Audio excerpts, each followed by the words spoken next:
Hello, everyone. This is a summary of Introduction to Emerging Technology from Chapter 1 to Chapter 3 with sample question and answer. So, this is very important short notes with that help you to focus and to prepare yourself for your mid exam. When you start from chapter 1 with sample question and answer here, first we start from defining what is emerging technology. What is emerging technology? Many scholars define the term emerging technology in different ways. But for the sake of this course, we take a brief definition of emerging technology from course module. So, as the course module uh, say that emerging technology is one, a term used to describe new technology. New technology.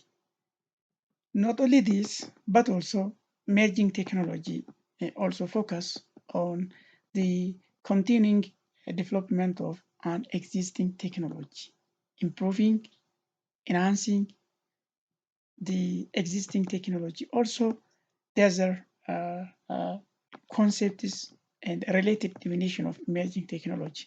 So technologies that are currently developing or that are expected to be available within next 5 to 10 years. So it's usually reserved for technologies that are creating or are expected to create that contribute a significant change in social or economic effect on the society. So this is what emerging technology mean. Uh, the second question here is list and explain some example of emerging technology. List and explain some example of emerging technology. The first uh, example of emerging technology is artificial intelligence. As artificial intelligence is a broad and the new emerging technology, more which focus on building smart machine capable of performing tasks that typically require human intelligence. Look, artificial intelligence. So we also see this in detail on your lecture note of chapter 3. So more focus and read chapter 3. The other here is that some example of artificial intelligence uh, like Siri, Alexa, and other smart assistants. These are tools and machine. That is the example of artificial intelligence. Self-driving car, robo-advisor, which is advising person in a different uh, expertise or in different discipline. Conversational bots, email spam filter. All these are example of artificial intelligence that are created today and used currently. The other example of emerging technology is blockchain technology. Is one cryptocurrency that used over the world and that is structure that store transactional record, also known as a block, public in several database, that is distributed database, mostly known as chain, in a network connected through peer-to-peer node. With the concept is that cryptocurrency, the world is use different cryptocurrency with the help of blockchain like Bitcoin and different types of a cryptocurrency as an example, not only Bitcoin. The other one is cloud computing. This is also another example of emerging technology. So this is a way of access information and capable application online instead of having to build or manage and maintain them on your own hard drive or server. It's fast and efficient and secure. You can access to information or data or application without installing on your own laptop or on your own smart device. You can directly use it and access it. So this is also another example of emerging technology. The other interesting and the core of emerging technologies, Internet of Things. So this is the network of physical object, when we say physical object, tool or things that are embedded with the sensor, software, and other technology for the purpose of connecting and exchanging data with other device and system over the internet. So simply, this is also in your course of introduction to emerging technology on broadly on chapter 4. In detail, you can see this concept is. So simply, when we say IoT or Internet of Things, device plus service plus different embedded system, that is sensor plus network, so that come together for exchanging file, for exchanging information, okay, with the help of network through over the internet. Totally, this is the brief definition of IoT. The other one is DevOps, simply development and operation. This is a combination of practice and a tool designed to increase an organization's ability to deliver application and service faster than traditional software development process. The organization may have different services for their customer. So this is some practice plus tool that make fast for organization to deliver their service and products. That's two words here: development and operation. So this is also another example of emerging technology. The other is intelligent apps. So intelligent apps are the apps that use artificial intelligence, machine learning, big data analytics, and both real-time and historical data to make contextual prediction and smart decision in order to deliver highly personalized experience for user. Okay, this is so with the help of this all concept is AI, machine learning, big data analytics. So the programmer or the developer can build very smart application, very smart application that make contextual prediction and smart decision, particularly expert system here. You can give an example of expert system. This expert system might be work as the lawyer, instead of lawyer making and interpreting the law, and it can also be in place of doctor to give different advice for patients. And so some example of intelligence apps like Google Assist, Alexa. Alexa, when we call Alexa, Alexa is a machine that understands you, that can speak to you, and that is a machine which is simply put into action your order. Whatever if you order this machine by speaking your own language. This machine understand you and do what you order. So like Cortana, Honda, Elisa, Socratic, and Ada. These all are an example of intelligence apps.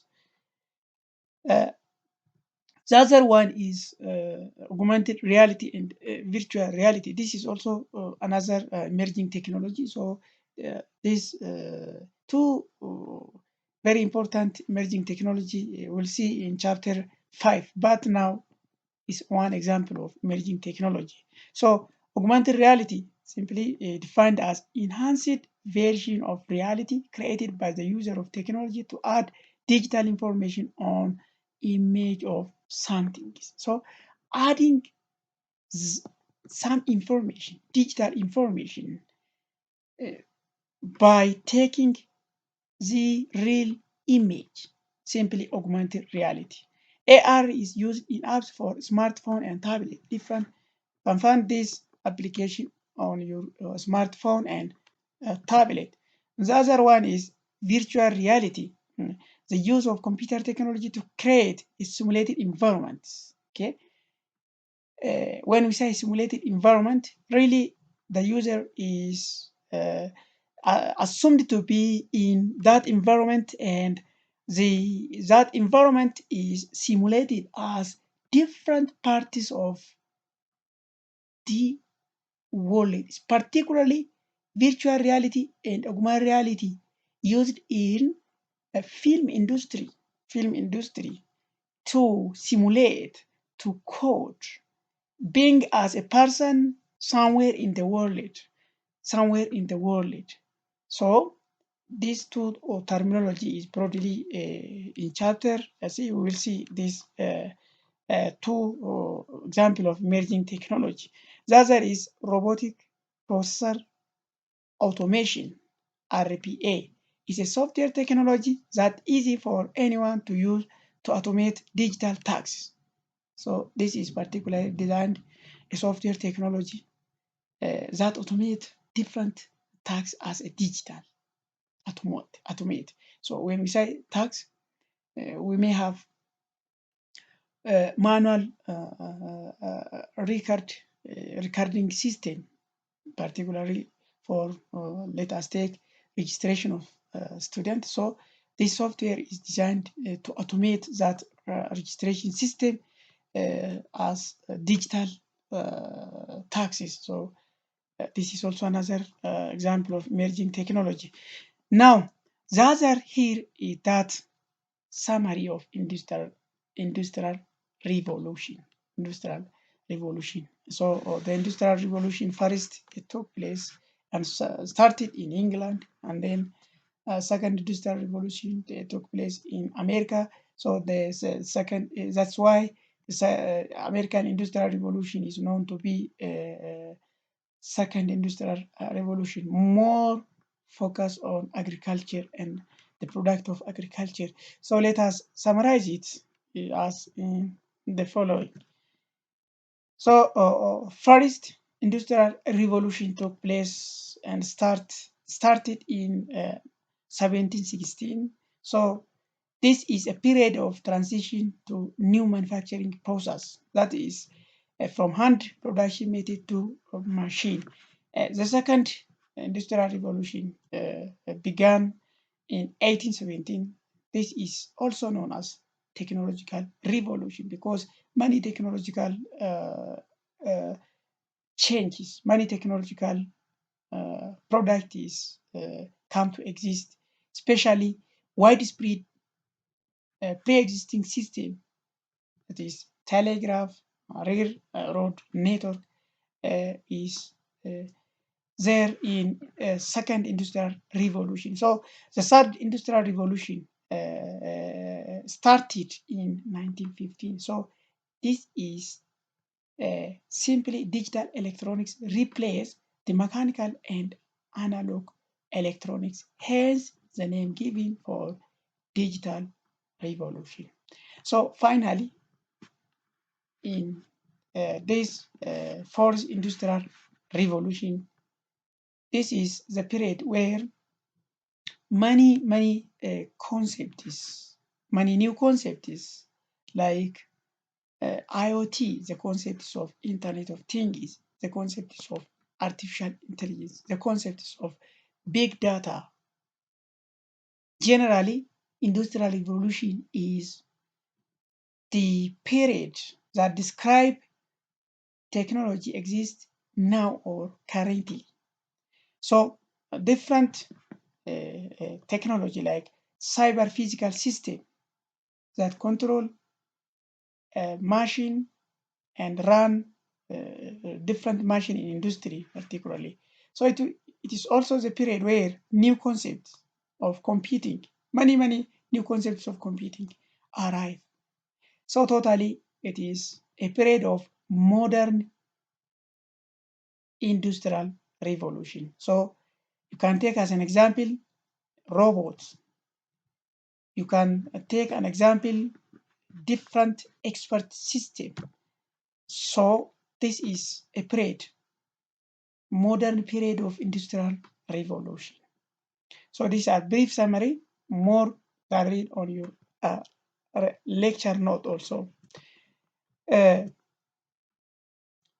other is what were the three most important invention of industrial revolution. As we know that industrial revolution brought three major change in society, in transportation, in communication, in industries. So in these three aspects or three sector, the revolution brought different technology, different tool. So you can see here from this slide. So we have four types of industry as uh, we were dealing in chapter one. So primary industry, secondary industry, tertiary industry, and quaternary industry. So here you can get this brief note on this slide. A primary industry which focus on getting new raw material like mining, farming, and fishing. Secondary industry, manufacturing, because from the primary industry gets new getting raw material for manufacturing process, so like making car and steel. This is totally focused on manufacturing. The third one is tertiary industry. So this is focused on providing service, not only like teaching and nursing, but also generally sectors that provide service is categorized under tertiary industries. The fourth one is quaternary industry. So simply this is focused on research and development industries like IT, industrial parks, or different industrial parks are there. So these are the four types of industry that is in exist now. The other one is what is the role of data for emerging technology? So as you know that data is simply considered as the new oil and strategic assets because it is based for everything, because it is based for researches in different discipline. So it determines the future of science, technology, economy, and possibly everything in our world today. Because if you have the right data sources, if we have making scientific way of analyzing data, we can generate new concepts. We can generate new computing. Particularly, it is the core for emerging technology. So these are the brief role of data in emerging technology. The other one is what programmable device is. List and explain briefly the four common devices used in the world of digital electronic system. First, let us define what is programmable device. So, programmable device, also called enabling device and network, or programmable logic device. The device under control of stored program obeyed by fetch execute cycle. So there is program inside this device that make this device to execute, to perform particular tasks. So in the world of digital electronic system, there are four kinds of device used as programmable device, particularly network end device. So the four common kinds of device are: one, memory, microprocessor, logic, and network. These are the four common device used in programmable device. That means enabling network and device, because these four common digital electronics work together, particularly for providing some new software developments. The first, as we know, that memory, because this is a storage device. It is like a random store of information like spreadsheet or database. Microprocessor executes software instruction to perform a wide variety of tasks. So it is responsible for executing some software instruction. The third one is logic. So this is device providing specific function, including device-to-device interfacing, data communication, signal processing, data display, timing, and control operation. So this is also almost every other function as a system must perform. So this is mandatory to have this device also, because the device to device communication, there is also passing some signal to some other device, and it control different operation in our device. So it's logic. So the other one is network. So it's a collection of computer, server, mainframe, and network device, peripheral, and other device connect to one another to allow the sharing of data. Because without network device, without having such device, so a network device or service cannot be delivered on internet. So we need to have network device to exchange file, to exchange information over internet. So these are the four common kind of device in digital electronics. So the other question is, what is human-computer interaction? Write the advantage of human-computer interaction. So human-computer interaction is the study of how people interact with the computer, with the device. So what extent computer are or not developed for successful interaction with the human.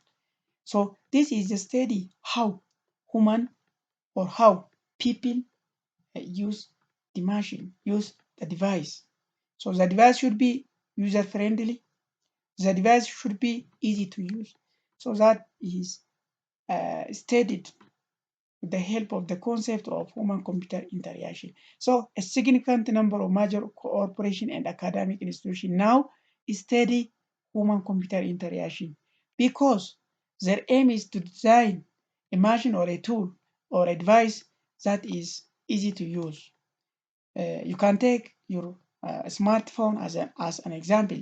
So your smartphone is simply a machine that is designed as simple or easy to you for using it. That's why this is a study of how people interact with device.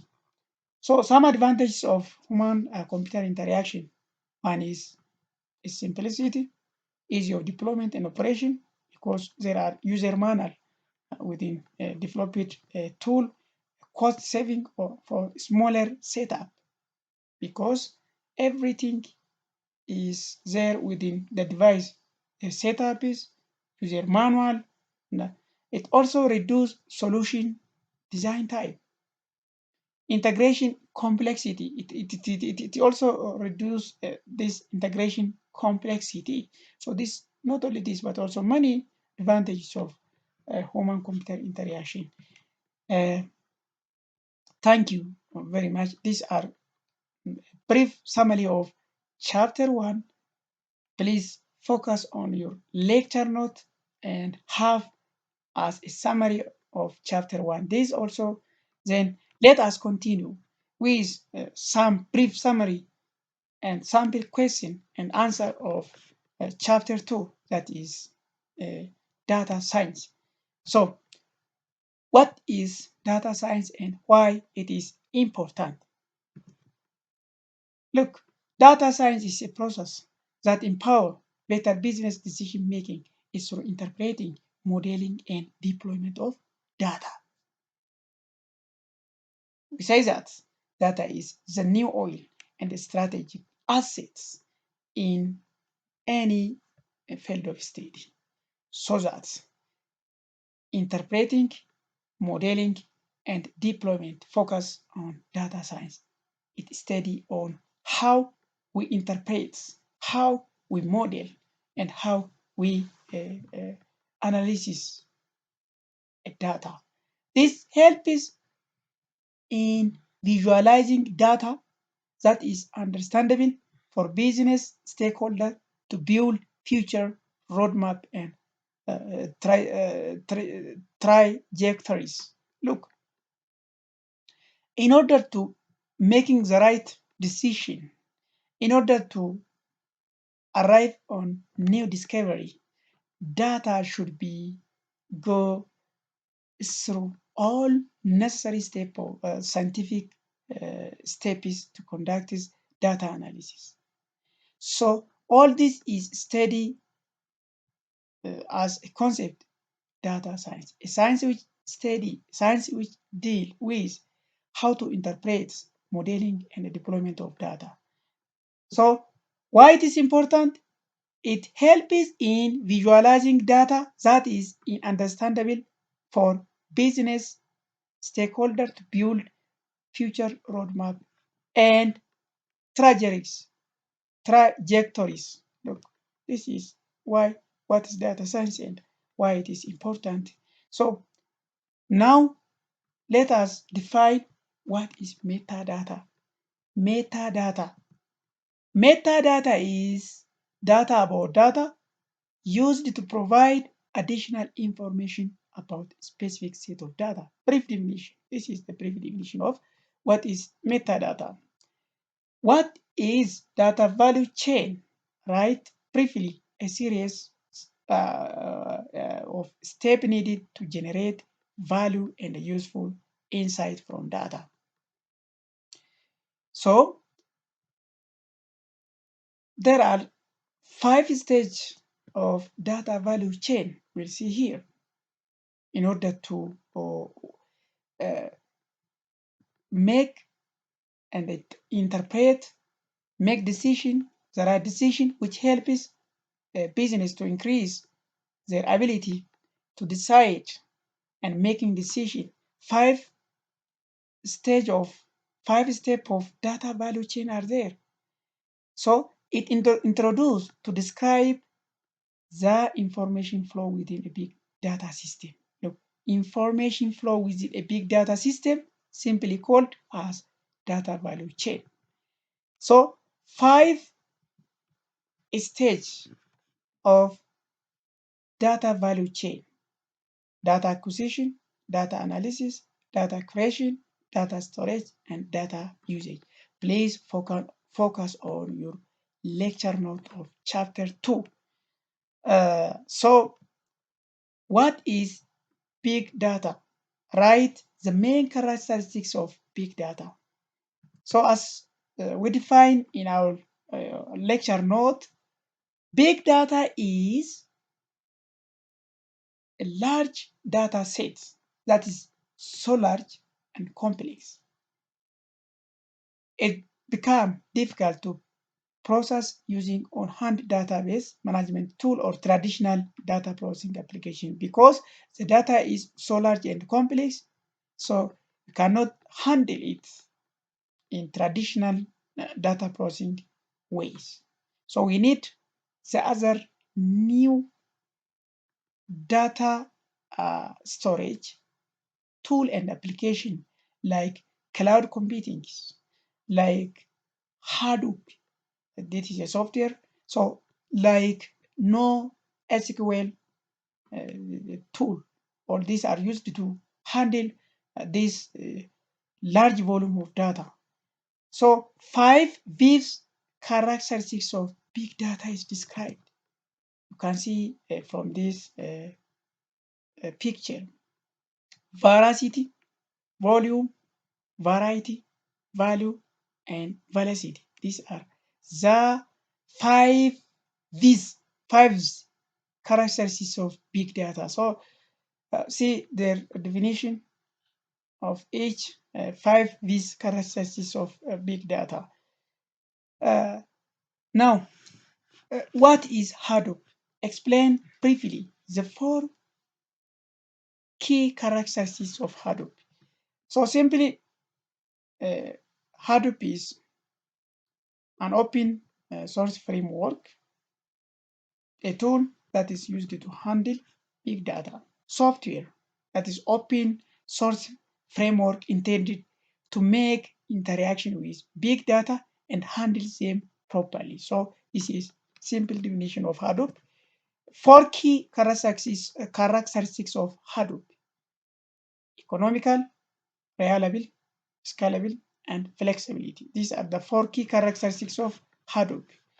When we say economical, highly economical as ordinary computer can be used for data processing. It is reliable because it stores copy of the data on different machine. Even if there is hardware failure, one can access their own data because the data is stored on many machine that is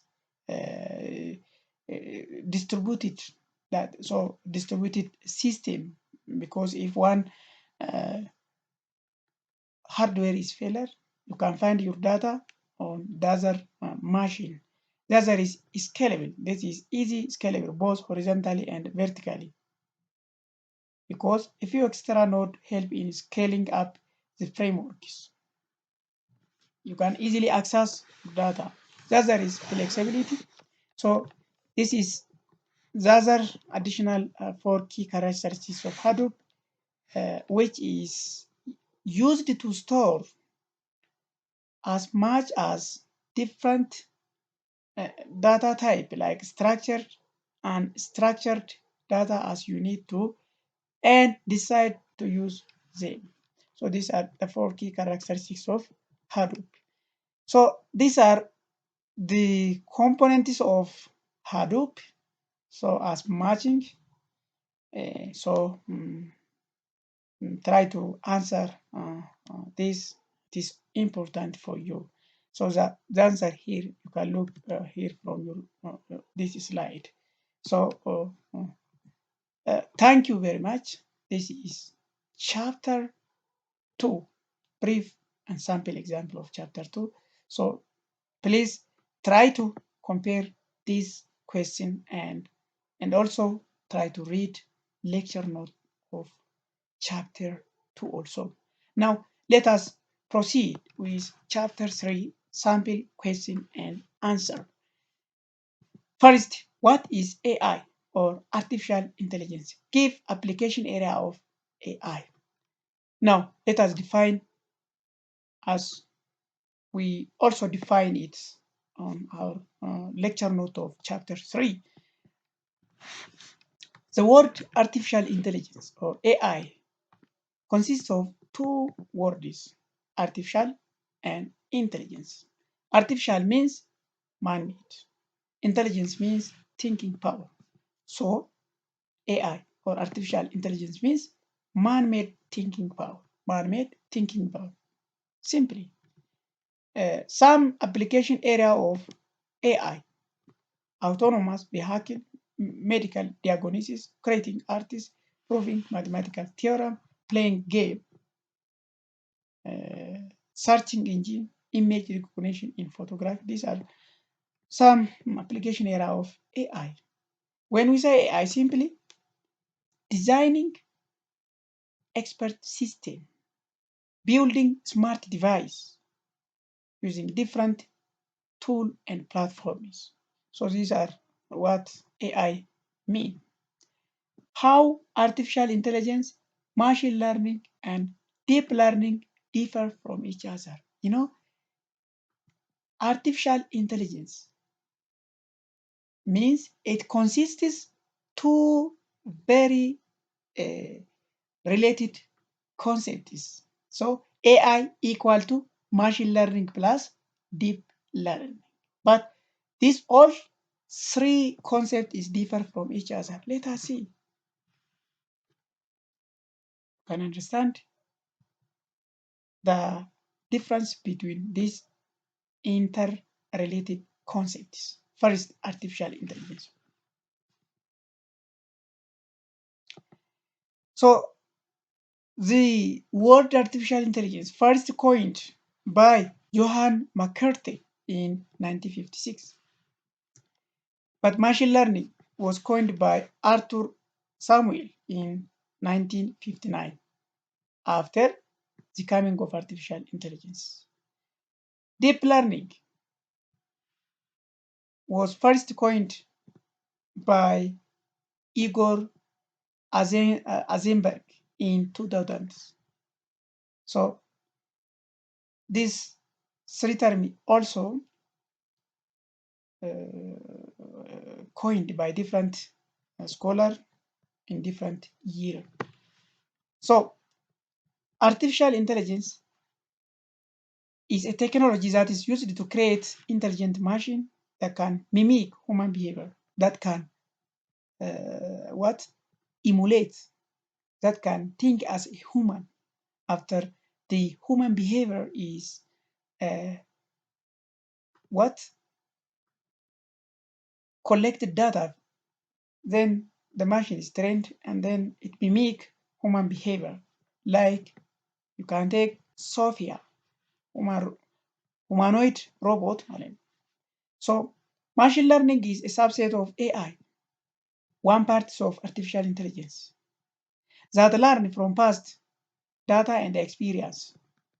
Okay. Learning machine, training machine. This is training machine. So it's one branch of AI or artificial intelligence. Deep learning. It is also a subset of machine learning. Okay. Deep learning is a subset of machine learning. Machine learning is a subset of AI. AI that is inspired by the human brain cell called neuron. How human brain cell is working, then and imitates the working of human behavior. Concept is called deep learning. On the other hand, AI completely deal with structured, semi-structured data, whereas machine learning deal with structured and semi-structured data. Because both artificial intelligence and machine learning deal with structured, semi-structured data, but deep learning deal with structured and unstructured data. Unstructured data. Look here, deep learning is not dealing with semi-structured data. Rather, it deals with structured and unstructured data. AI require a huge amount of data to work. Machine learning can work with less amount of data compared to deep learning and AI.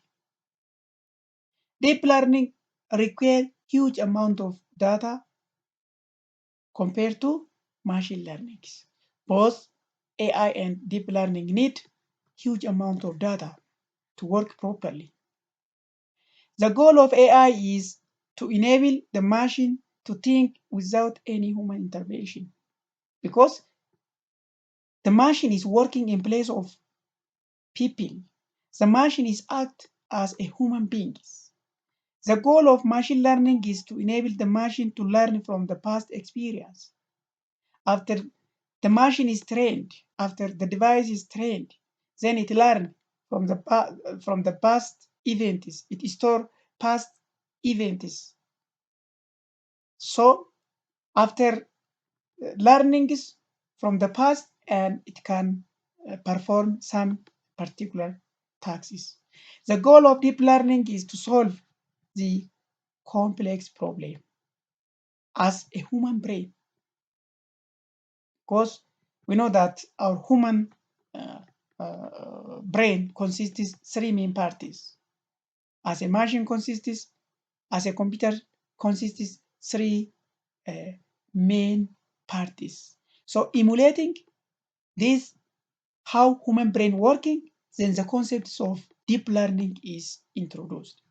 That's why it is focused on solving complex problem as human brain does. So this is the brief relationship and difference between three main related uh, concepts, that is artificial intelligence, machine learning, and deep learning. Please try to understand from this table also. Write the advantage and disadvantages of AI in tabular forms. So artificial intelligence have many advantages as well as disadvantages. Let us see. High reliability, high reliability, useful for risk area in, for example, robots in military case. Digital assistant, useful as public utility, natural language processing. These are advantages of uh, AI. So let us see brief disadvantages of AI. High cost. It can think out of box because the machine or the tool is particularly designed for some specific tasks. Out of that, it cannot be work. So AI, no feelings and emotion. This is another disadvantage of AI because it's machine. Mm. The other is increasing dependency on machine because it depends on the other machine to execute, to work, to solve this or to perform this, some action because it need the other machine. No original creativity because it's already designed for some particular tasks. So uh, they have no original creativity at all. Now, write briefly history of AI. So, artificial intelligence is no new words. So, it starts somewhere 70 years ago. This is no new, but widespread of the concepts of AI. Many research is conducted on this area. That's why many new device, many new discovery is there in AI. So artificial intelligence is no new words and technology for researchers because it is almost 70 years ago when the researcher focused on this hot research area. Now let us see briefly how artificial intelligence concept is starting from the early time. Uh, in 1943, artificial neural were emerged. So there were Dartmouth Conference in 1956. That is the first time AI coined as academic field. During that, so before that, AI were not considered as one academic field. Nowadays, computer science students take this course as one course, artificial intelligence. The birth of IA in 1956 because academic institution, many researchers focus on AI. So some high-level languages like Fortran, COBOL was introduced. In 19 1966, ELIZA was developed chatbots, developing of algorithms that can solve mathematical problems using the concepts of AI. Then, in 1972, the first intelligent humanoid robot was built in Japan. This was named as Wabot 1, the first humanoid robot created in 1972 in Japan, Wabot 1. In 1974, this is called as artificial intelligence winter, first artificial intelligence winter. So the period where researchers more focus on AI and shortage of fund is there in doing their work. So many researchers focus on these hot concepts, new concepts. That's why. But there were a shortage of funds during that time. Then in 1918, expert systems were introduced. So expert system, a system or a machine that uh, advise you in place of person, that work some intelligence works as human works. So it emulates the decision-making ability of human expertise. So, for example, lawyer, you can take lawyer. The lawyer is interpret the laws and it advise people. So this expert system is also advise people as a lawyer advise or as a doctor advise patients. So such system is introduced in 1918. In 1997, the world chess champion were developed. This is a tool or machine that is introduced in 1997 that will play a game as a human intelligent machine. This robot is called Gary Kasparov. Gary Kasparov, world chess champion. Then in 2011, the concepts of deep learning, some emerging technologies such as big data, IoT, and artificial intelligence widely spread because of some technological improvements, because of some highly advanced computer processing uh, improved, then many emerging technology then come to arrive. It was a period from 2011 to present. So all in all, these are brief history of artificial intelligence. So you can understand it from this also, and so this is also very clear concept is right. What are the main goal of artificial field of study? Let us see the goal of artificial intelligence. One is to replicate human intelligence because different person have different ability, different intelligence. So we need to copy, emulate, and replicate this human intelligence. So to replicate human intelligence, to solve this knowledge intensive tasks, and intelligence connection of perception and action, building a machine which can perform tasks that require human intelligence, that is expert system, creating some system which can exhibit intelligent behavior and learn new things by itself. So we were also uh, learn it in class, the goal of AI. So these are the brief goal of AI field of study. What are the types of AI? Explain briefly each of them. So mm, we categorize artificial intelligence into two broad uh, categories based on functionality, based on capability. So, based on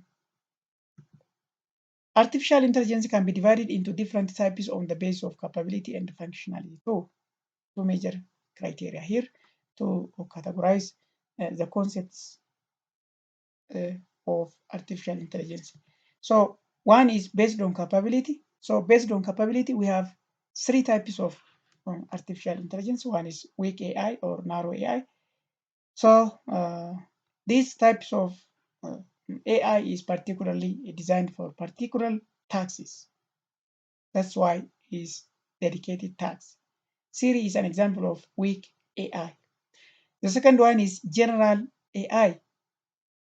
So these types of artificial intelligence is particularly perform any intellectual task with efficient as a human being. The other one is strong AI. It is hypothetical concepts that involve machine that will be better than human and will surpass human intelligence. Mind you that from this, general AI is not present today, not present today, but it is expected to be available within in the future. Now, general AI currently not developed or not introduced. Based on functionality, we have four types of artificial intelligence. One is reactive machine. So purely reactive machine are the basic types of AI. This is focused on present action and cannot store the previous action. For example, you can take deep blue.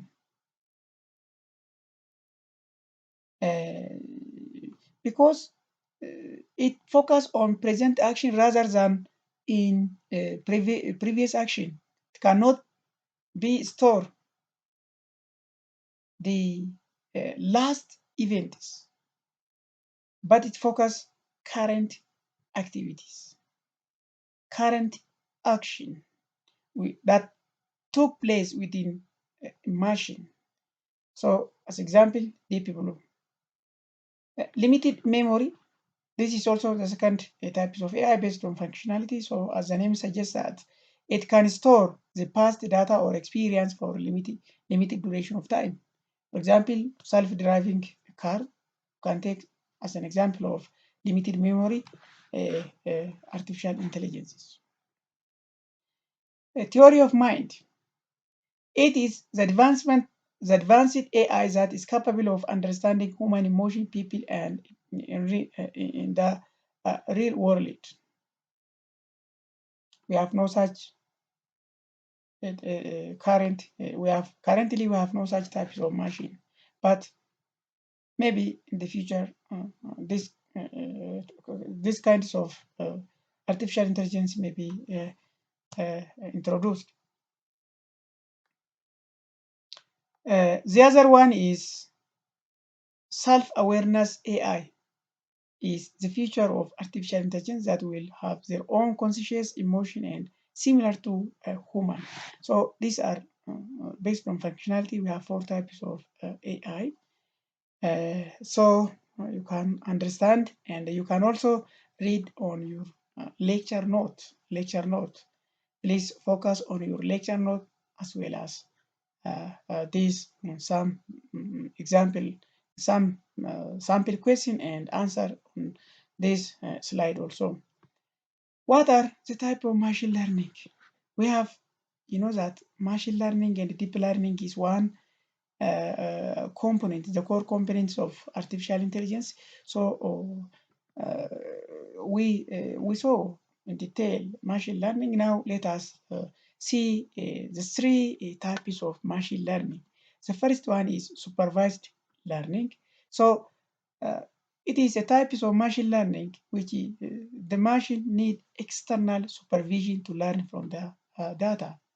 Data is collected about physical object of data is collected and the machine is trained. So the supervised learning model are trained using the labeled data sets. So regression and classification are the two main problems that can be solved with supervised machine learning. Mind you that regression and classification, supervised learning. So it can solve it by supervised machine learning, regression and classification. Uh, the second type of machine learning is unsupervised learning. It is a type of machine learning in which the machine does not need any external supervision. But in case of supervised learning, the machine needs external supervision. The unsupervised model can be trained using unlabeled data sets. But in the case of supervised learning, the machine is trained using labeled data sets.